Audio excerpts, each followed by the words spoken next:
Hello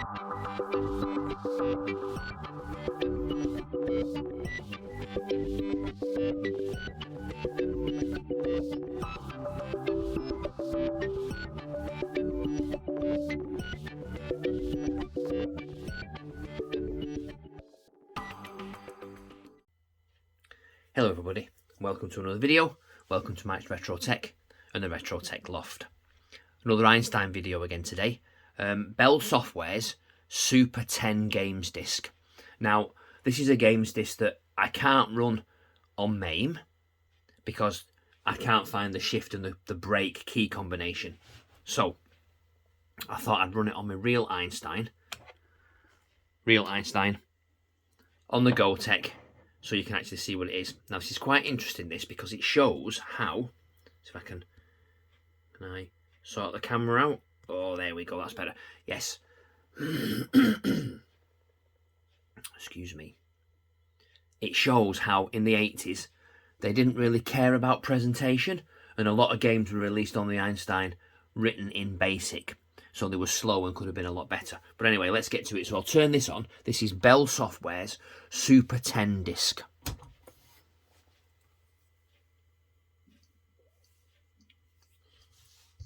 Old version of DOS, as you can see, 1.31. And everything is written in BASIC 4.12. Okay. Leave the disk and drive after loading. That's fine. Good instructions. I'm going to just turn, I think, the sound down in a minute because it's quite loud.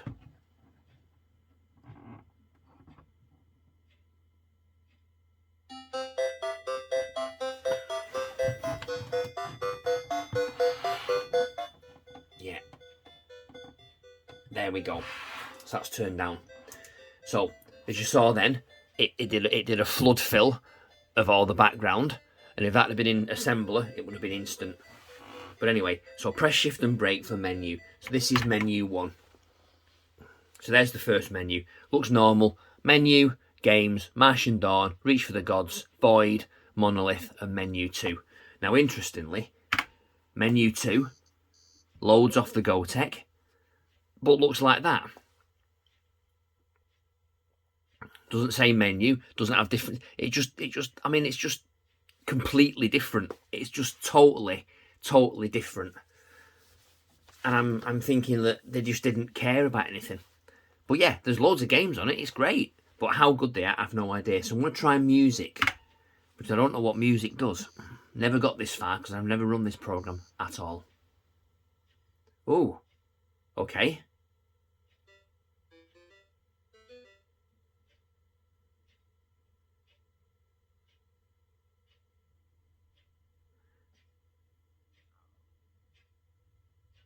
Ah, okay, so we have to do 01, and then we have to do 10, and then we do 20 to end the selection.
That's enough of that. So as you can see, PSG sound on the Einstein is not the best in the world. So what I'm going to try and do now is find a music disc that I know has got much better music. So it's no wonder really that nobody saw the Einstein as being a serious games machine. If you use a piece of software written in assembler like this,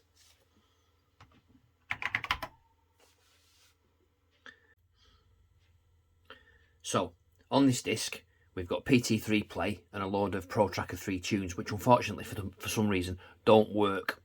So I think this exe file, this com file is broken. I need to check that and see why it doesn't work on the physical Einstein. What does work, however, though, is this PT2. Now, let me turn the music up because you'll hear the difference between the Yellow Submarine that you've just seen in the previous bit to this. Now, this isn't perfect because the timing and the interrupt routines are wrong, so it goes up and down and speeds up in tempo. But just listen to the quality difference of this tune.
So you can hear it speeding up and slowing down because the interrupt routines are not quite correct. Now I believe that the PT2 is not Sir Morris's design, it's somebody else's that's recompiled it and released it. I don't know where it was released, I found it years ago on a forum I think somewhere. But that just goes to show that the Einstein was quite capable of doing Commodore 64 style music, Amstrad music, ZX Spectrum 128 music, MSX style music, yet nobody bothered to even try. And that is the greatest crime ever, because the machine, as you can hear, is quite capable, and as you've seen in previous videos, quite capable for video as well as audio. So I really wish I was able to program in Z80 assembler, because I would program the heck out of this machine and I would get it working. Oh, I would do some demos on it. I would get, you know, like the demos that are available on the Spectrum and the Commodore 64, just to showcase the machine.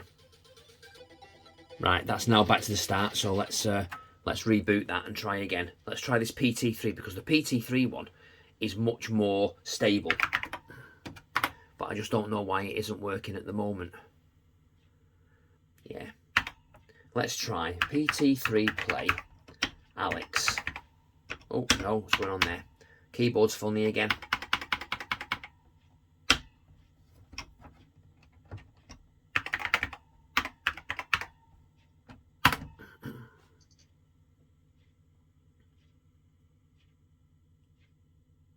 So let's see if this works. No, it doesn't. Okay, so it causes an exception. That's fine. So PT3 play needs recompiling. I've got the assembler source code for that, and I should be able to reassemble it and try it on MAME.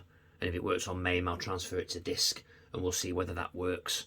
I might actually do a full video on compiling the PT3 play in a cross compiler on the PC, adding it to disk with Eindip, whichever it is, and then putting it in the Gotek and seeing whether it works, because that would be a great video to show you the process of how I transfer files from the PC to the Einstein. But anyway, that'll be a future video. So that shows you, with that PT2 program here, with this one, that the Einstein was quite capable of doing quality music for games, but people, developers, just either didn't know how to do it in those days, in the early 80s, and this is only just coming around now, or they just couldn't be bothered because they didn't see a potential in it, or they just didn't care.